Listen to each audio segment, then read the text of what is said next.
Hey everyone, Chris McLean here. I'm back again with another episode, and today I have Stefan from Sigma Digital. They're a full-service agency looking after clients globally, and Sigma don't have a specific niche, but they have a variety of clients in almost every industry you can think of. Some of their big name clients include IBM, Toyota, and the F1, but they also work with small local businesses such as local pubs, restaurants, and trades. Excited to learn all about Stefan and Sigma. Welcome to the show, mate. I know it's bright and early for you. I appreciate you getting up and polishing up and getting camera ready and jumping on the show. No, thanks very much for having me, Chris. Yeah, so joining you from sunny Dubai. Not so sunny at the minute. It is 5 a.m. in the morning. But really excited to have a chat with you. So Still nice and warm. Nice and warm at 5 in the morning in Dubai always. Absolutely. Yeah, I was in Dubai I was in the UAE for 6 years. So I know very well what mornings in Dubai feel like. It's getting warmer and warmer. I think we're just approaching our summer at the minute. So I think we've got, if I go outside now at 5 a.m., it's probably comfortably high 20s centigrade. And then if I go out later on today, we're probably just about hitting the 40s. It will get to 50 soon. Yeah. A couple of months, mid-June, mid-July, it'll be plenty hot, and it won't drop much below about 30. Usually, it's a whole different ball game to 5 a.m. in Melbourne at the moment. Absolutely. I might have to go. Well, if you guys would let us in, I would probably go and escape to Australia for a couple of months. Yeah, we're a bit restrictive at the moment, as is everywhere. But hey, that's life in 2021. Yes. So, mate, take us through you and Sigma. How did this come about? Is this something that you started sort of before you moved to Dubai, or is this something you've started since?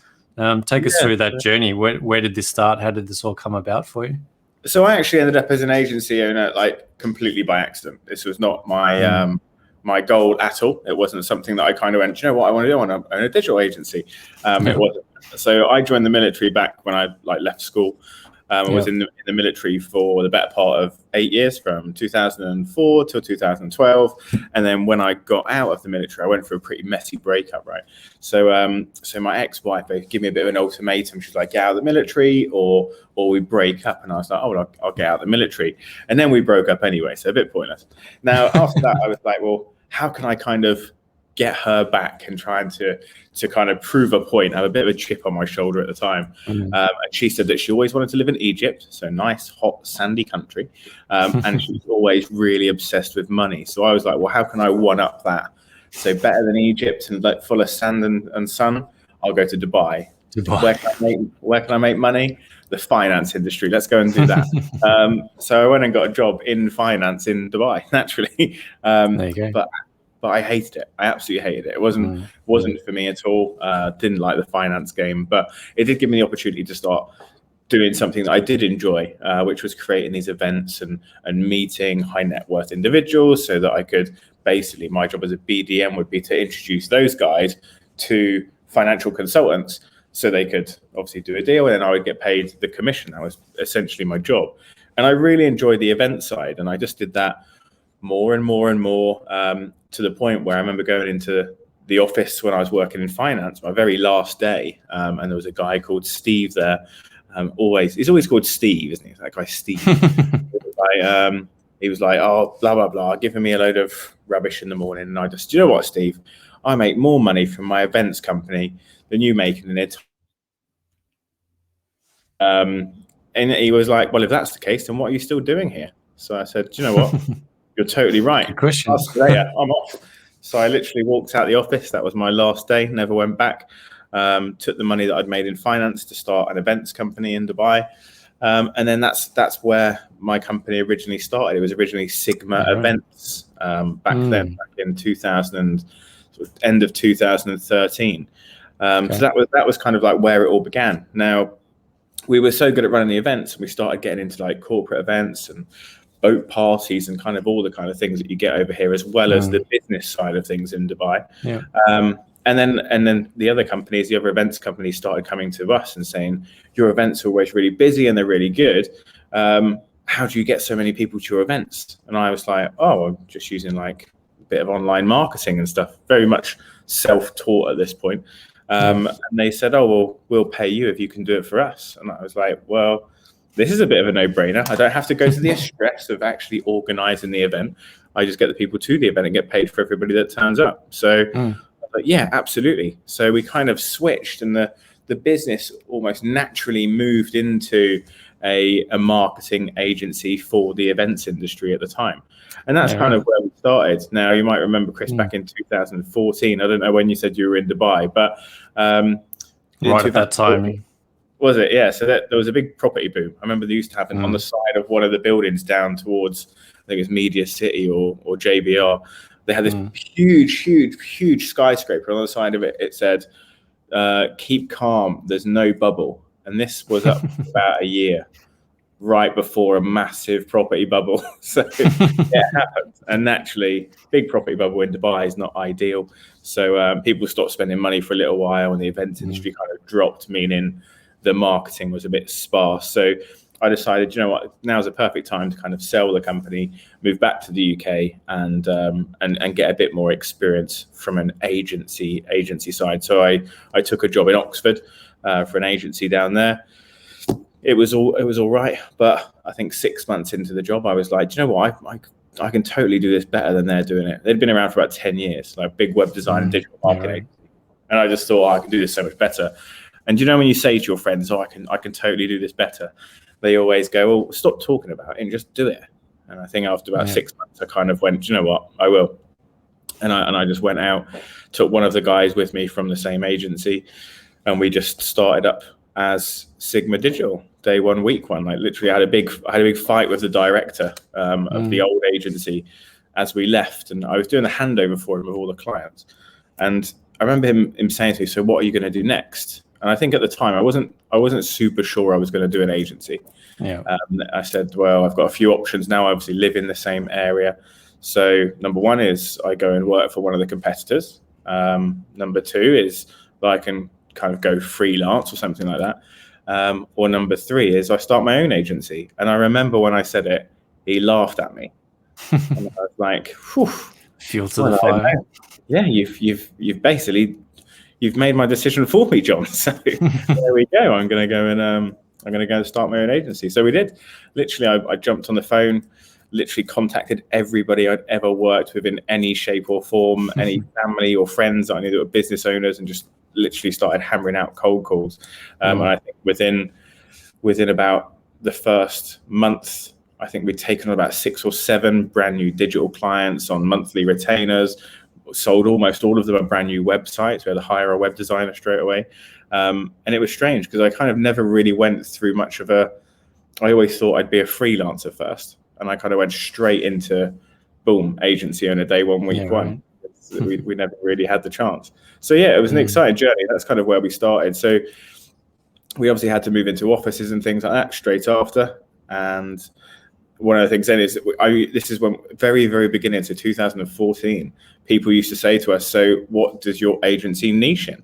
And it was always like, well, you have to move into a niche. And I remember having these conversations over and over again with people.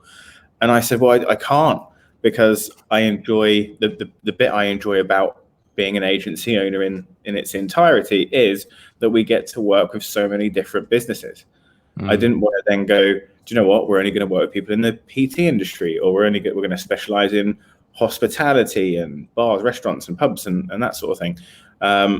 Because I quite like the diversity of one day we're working with a pub, the next day we're working with a chauffeur company, the next day we're working with IBM. Do you know what I mean? It's like all these crazy different clients. We've built websites for arms dealers and all sorts of weird stuff. Do you know what I mean? Like completely legal. He told me, but what you made at the back of a warehouse at 3 a.m. Oh yeah, I must have been on some sort of watch list after building that website. But yeah, so for us, we never really niched into anything. We've always kept it very broad. I suppose the only thing that we say how we're very different to many other agencies is we don't do branding. We don't really have much emphasis on branding. We don't really care for branding ourselves. We're purely focused on conversions. So if it doesn't make money, we don't do it. Like we do not care for any of the fluffy stuff, as I like to call it. The only time we will ever run a brand campaign is to generate leads that we're going to sell to straight after. So we don't really focus too much on brand. We're 100% ROI focused. Every single one of our clients get a positive return on investment every single month from their marketing spend, or we don't work with them. That's pretty much what makes us. That's just not different, but that's kind of the mission that we kind of stick to with our clients. Yeah, I mean it's essentially a niche of its own, right? You can niche an audience, or you can niche a service. Yeah. So I think again, conversion. If you had to say like that's what you do, what's the thing that you do? It's conversion, it's conversion rate optimization, it's conversion, getting those conversions, making sales, generating ROI off the back of digital campaigns. Yeah, so we will do lead generation as long as there is a lead, like if that's kind of booking the appointment at the end of the funnel or generating a lead at the end of the funnel. As long as the business has got internally, they know what their close rates are, they know what their average price per acquisition is to them, then there's no reason why we can't work with them. But realistically, we for us, I want to have, do you know where this is where it came from actually? It was from working with that previous agency, where I was having those conversations as the digital marketing manager every single month with clients, where they would say to me, okay, let's sit down. And I would go, cool, hi, Alice. So how have you found this month? And she's like, well, we didn't really make any money. And I would have to go, well, it's fine. It's absolutely fine. It's branding. Loads of people saw your stuff. Like, look how much reach and impressions you've got. And it was just like, you know what? I'm having conversations that mean absolutely nothing. Every month, people would leave, people were disappointed. And I just like put my foot down. I said, I never want to have those conversations. I want to be walking into a client's office every month or jumping on a Zoom with them, however we do it these days, or we do a lot on virtual reality these days, and jump on a call with them and go, so how is it? And they go, brilliant, absolutely fantastic, brilliant month. Really happy with the results. Good. And that is it. You always have happy clients and happy clients. That's the goal, isn't it? Yeah. To actually help people build their businesses and not, as you said, get stuck in vanity metrics, which, I mean, if that is your reporting at the end of every month is here's some vanity metrics, but we haven't actually made you any money, that's a pretty desperate place to come from it. If you're taking, and I think agencies of all sizes do exist that have that game plan of we'll get the likes up, we'll get the shares up, we'll show some vanity metrics and take our 5, 10, 15, 20, 30 grand a month and call it a day. Which I've seen it, and I'm trying to coach so many businesses at the minute. And one of the big things I'm pushing on social media at the minute is, now I love freelancers, I coach freelancers, and when it's done correctly, freelancing can be a fantastic business model. However, there is a lot of misconception now that where agencies are so much more expensive than freelancers, which is not the case. And actually, in many cases, especially when it comes to things like Facebook advertising, which is where I'm seeing the biggest problems at the minute, is that a freelancer will manage maybe only a few clients per month when it comes to Facebook advertising, meaning that their management fees are normally equivalent to what they're spending on Facebook. And I did actually have a conversation the other day where somebody was charging £1,500 a month.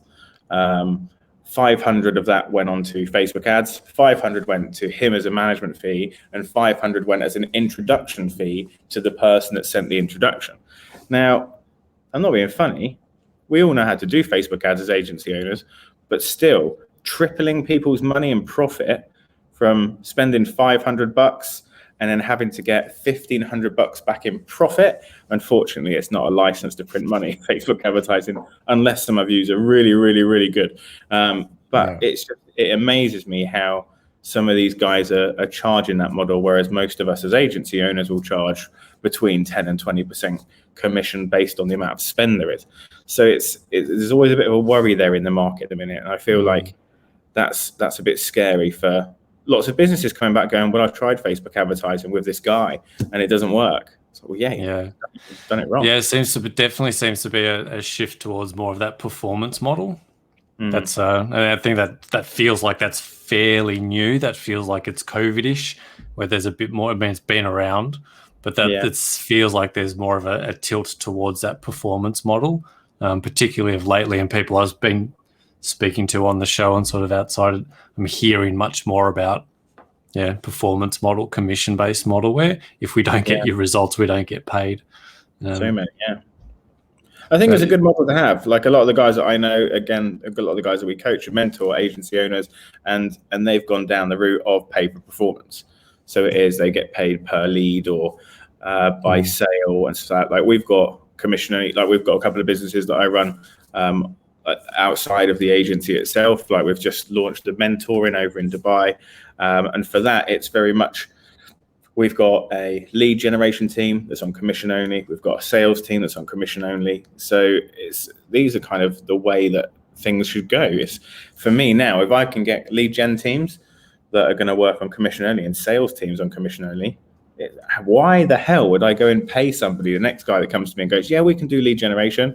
We want $1,000 to set up fee, and we want this and that every time we send you a lead. Hold on a minute. This guy said that I only have to pay him when I make a sale. Absolutely no brainer. So I think if guys are good enough and confident enough to price based on that model, then absolutely amazing. I think it's definitely the way to go.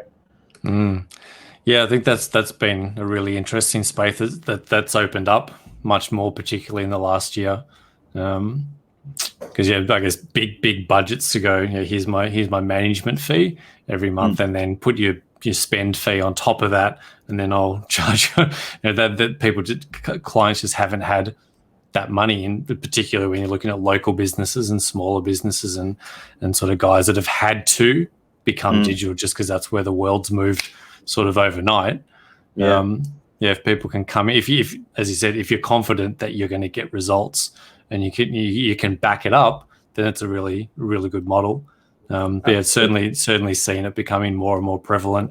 I think as an agency owner as well, to have that model in your team, that's something, that diversified team that's commission based, global, virtual, that's also booming at the moment as well. So I think if you can have that on both ends, it's a really interesting space to look at the moment. Absolutely.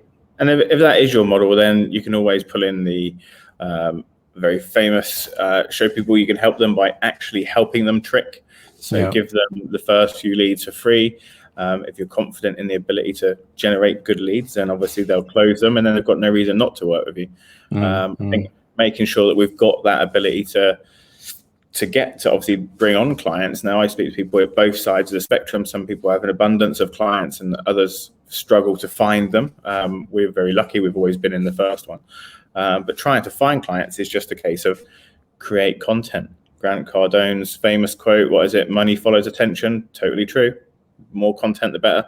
And having those options for clients at different stages. I think one of the things that we always struggled with as an agency is our pricing was always very high. So we used to get the local businesses that used to come to us and say, oh, we'd love to work with you. We've heard great things, but we don't have that much money to spend a month. Especially if COVID hit, that was another big thing. So budgets dropped significantly. So we created something called the Digital Commando. So people could go on, learn how to do things for a monthly fee. They can actually learn how to do it, everything from Facebook advertising to SEO to ClickFunnels, how to do it all themselves. Cool. So we created that. But then some people can't even afford the course. So, or the course or the program that they can get. So you have to have something else. So then we created a book. So there was the book that came out on the 28th of February, launched that on my birthday. That was like a number one bestseller in the first 4 hours. It's called Selling in Your Sleep. And it basically just took everything from the academy that we created and put it into a book. So that some people like to learn by watching video. Some people like to read. So let's do something for people that like to read. So we did that as well. So I think just making sure you're covering all those bases definitely makes it easier to find as many clients as possible out there. Because there's always people that are looking. We're actually probably in one of the best spaces to be in the world, right? Yeah, everything's shifted digital very, very quickly, and even absolutely. And it's every business has to have it. Yeah, it's not regulated yet. Yeah, it's still pretty wild west out there, which is why, as you said, that the barrier to entry to learn Facebook ads and go out and start selling it is very, very low. So being able to back up like that's how you build a sustainable business, and that's how you're going to stand out in the market, is actually not just knowing how to do ads, but actually how to create conversions, how to have sales on the back end of the system. Yeah, because then why would anybody not work with you? They'd obviously work. If you can create them sales and make them money, they will pay you every single month, and they will be happy to do it. If you're telling them how many likes they got and how many new Twitter followers they've got, they'll drop you after 3 months. Right? They're gone. Yeah. I mean, you want to have that balance, right? I mean, but some of that vanity stuff works at, you know, Mubadala, your big tier companies, because they do just want that exposure. They want to maximize that attention. But then you've got specific campaigns that are running, that are generating leads, that are generating sales. But yeah, that's a different scale, right? That's a different scale when you've already got that market traction, that market awareness, and you're making money hand over fist anyway. Then you can kind of focus on the vanity stuff and building market and branding. But it goes without saying, if we were to take two major cities in the UK like Birmingham and London, and Coca-Cola pays me 7 million to do a Facebook ad campaign, and we did it in London would drink more Coke that month than Birmingham. Like, we know that's what happens. Like it is, money follows attention. If you do the attention, people will buy naturally through brand. It's just a lot harder to report on. And as we know as digital marketers, one of the best things to have in our kind of pocket when we sit down with clients is analytics. Now we can say, okay, we've done this, this, and this, and here's the proof. Great. I remember sitting down with clients actually down in London in a couple of years ago. We dropped the client like a sack of shit because we didn't want to work with them anymore, purely because we'd gone to the effort to generate leads. Now we were charging them a monthly fee, and it was really cheap as well. It was like silly cheap. I think we charged them for this particular campaign something like £500 to generate leads for stainless steel exhaust system sales. Now, a stainless steel exhaust system will sell from anywhere between £300 and £3,000 on average. So they want to generate leads. We generated 207 leads in the month, right? 207 leads. Even with a crappy close rate, you should be making a hell of a lot of sales.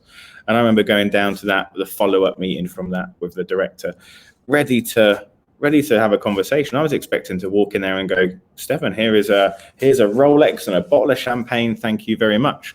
I was shocked because I got there and I was like, so how's it going? Expecting them to be super happy. And they were like, yeah, not really. Nah, it was crap. We didn't make any sales. And I was like, how can you not make any sales from 207 leads? That's like impossible, because I know the quality was good. And this was callback requests. So this is somebody sending you their name, email, and phone number to an ad that was request a callback to get booked in for your stainless steel exhaust system checkup kind of, obviously, consultation. So these are people that are active. So I remember sitting there with the director, and he's like, yeah, well, the sales team said they were crap. I went, brilliant. That sounds fantastic. Get your sales team into the office as well. So he pulled in his sales team into this meeting. And I said, right, guys, I want you to go away now and go and print off your list from your CRM system to tell me what's happened with every single lead that we've generated. I want to know how many times it's been contacted, how you've done it. Have you called them? Have you texted them? If they've answered the phone, what each of them have said. And they just stood there. And I was like, so off you go. And they went, yeah, no, we don't have that list. I said, why don't you have that? And they said, oh, well, we just called the first 20 of them. And I said, oh. Okay, of the 200. Yeah. And I said, so what happened? They went, well, some of them didn't answer the phone. And the ones that did answer the phone weren't interested anymore. And I said, so from 20, some of them answered. Let's say it's 50-50. So let's say 10 of them answered and weren't interested anymore. 10 out of 200, which is 5% or something. I said, well, that's bonkers. So I said, all right, you guys can leave. And I turned to the director and I said, well, number one, first thing you should do is either end the contract with me, because we're probably going to end it with you because we don't generate leads for people that don't close them. Or I said, the best way you can make money out of that. And he was like, how? Tell me how. Apart from hiring a new sales team, is to take those leads that I've sent you, print them off, put them into a lovely little envelope, walk to the garage down the road and sell it to them. because if your sales team can't close them, I said, you could sell that list of people that want stainless steel exhaust system for a fortune. I said, realistically, from that, if my team were trying to close, I reckon we would have closed about 200 grand's worth of work there. So absolutely crazy. So we stopped working with them literally that month because did they ever make the calls? Did you ever find out, or did they sell the list? I don't think they did anything with it. They actually, we said that we didn't want to work with them on that. And then I think about a month later, they dropped us for all of the other services that we do for them, like SEO and all the rest of it. And what clients, loads of people will have seen this. When clients stop working with you, they never remove you from anything because they don't know how. So you always have access to their Google Analytics because they always forget to take it off. Facebook ads, a lot of the time, they forgot to take off. Yeah. And it's just funny because we've watched their Google Analytics and then just go like just crash and crash and crash. So I'd be surprised if they're still in business, if I'm perfectly honest. But we just saw their website hits drop right off, zero. Yeah, wow. So yeah, it's crazy what people will do to their own businesses just to spite someone, isn't it? It is. It's crazy. And they were working with somebody like, I think, who was a freelancer, but was working with too many clients, in my opinion, because they couldn't handle the amount of work. And it was just a bit silly automation. But I love automation, but don't automate everything. There's some things that need to be done properly. Yeah, it's that I don't automate a vacuum, right? Don't automate something that's not working. So there's no point automating and making something amazing that doesn't actually work or make sales on the back end, which a lot of people do. They go shiny object and go straight into automation, straight into AI and all these tools, and it's awesome, it's automatic. I'm just going to sit back and make money in my sleep, but they're automating something that doesn't actually function the way it should. Which is a big problem. We see it on things like LinkedIn all the time. How many messages do we all get on LinkedIn from bots saying, hi, this is me, this is what I do, buy my shit. And it's like, no, I don't know you. Why are you messaging me? I've had so many of them. Like on LinkedIn, I think I must get about 10 messages a day, easily, if not more, just saying, hi, this is me, buy my stuff. And it's always an automated message. If anybody genuinely sends me a real message, number one, I probably wouldn't know it was real now. Two, I would probably reply to it because I don't know. Through. Yeah, like email marketing works better than that. I get the same thing, but I get more of those on cold email where, hey, the Chris McLean, I saw your Instagram and it's amazing. I can get you blah, blah, blah, or I can get you on the first page of SEO and blah, blah, blah. Yeah, with your blue tick and everything. Yeah. Or would you like to be in an article to say that you're number one, you're one of the top 10 people to follow on Clubhouse? And I went, I'm not one of the top 10 people to follow on Clubhouse. I'm pretty sure Mark Zuckerberg's on there and he's probably higher than I am. Yeah, he's probably up there. And I know I can name 20 people that are better than me on Clubhouse. So I was like, really, you're going to put me in that? Yeah, it's going to be this big article. You can be in it. Go on and put me in it for $5,000. Oh, okay. Yeah, there's a catch. Yeah, right. Yeah. Wow, there's always a catch. Yeah, it's amazing. It's an amazing world out there, the old digital marketing. So they say the barrier to entry is so low, it's unregulated. But I'm always hopeful that there are people like yourselves out there that can fill the other side of the vacuum, right? Where you kind of get this dichotomy, you get the duality. You get the duality of people do go out, they do get burnt by people that aren't there to do the right things, but then hopefully they find people like you that are actually there to help people grow their businesses and actually make money, which is what we're here to do at the end of the day, is help people grow their businesses and make more money so they can do whatever the hell they want to do with it, grow their lives, grow their businesses, contribute to whatever they want to do. So amazing, really, really good information and conversation. I know before we shut out, we're going to do a bit of a giveaway for your book while you've got it up there, and it's so let me pop this up. Hopefully people can see this. So if you're watching, listening, hopefully you got to be watching the podcast. If you're listening to it, maybe we can find a way to do it. You can screenshot the so essentially if you screenshot the podcast on your phone, so whether that's from the YouTube clip, if you're watching the video, or if you're on Apple or Spotify, take a screenshot of the episode, share it on your Instagram story, and tag Stefan at Stefan Wesley DC. That's STEFAN ANWESLEYDC, for a chance to win a signed copy, or at least a copy of his. It won't be signed, unfortunately, because I don't have any copies. This is the only copy I have of the book, because I can't get a copy. I'm in Dubai. I have to be in the UK to get a book. Right. So it'll come. I will send it direct from Amazon. But then, if I ever do end up in the same city as you, bring the book and I'll sign it. There you go. Next time you see you're at Stefan's next big global event, go check him out, get your book signed. But that's how you can enter. Screenshot the podcast, share it on your Instagram story, and tag Stefan. I'll drop all of that info and the links in the show notes below as well. So if you're watching this later on, you can join, and hey, maybe you'll get a free book and you can learn how to sell in your sleep, which is what we all want to do. Stefan, thanks for dropping by, mate. I know it's super early for you. I appreciate you swinging by. And that's cool. Thanks for having me, Chris. Really, really good stuff. Super valuable for people that are out there building agencies. Maybe they're having some issues, they're having stumbling blocks.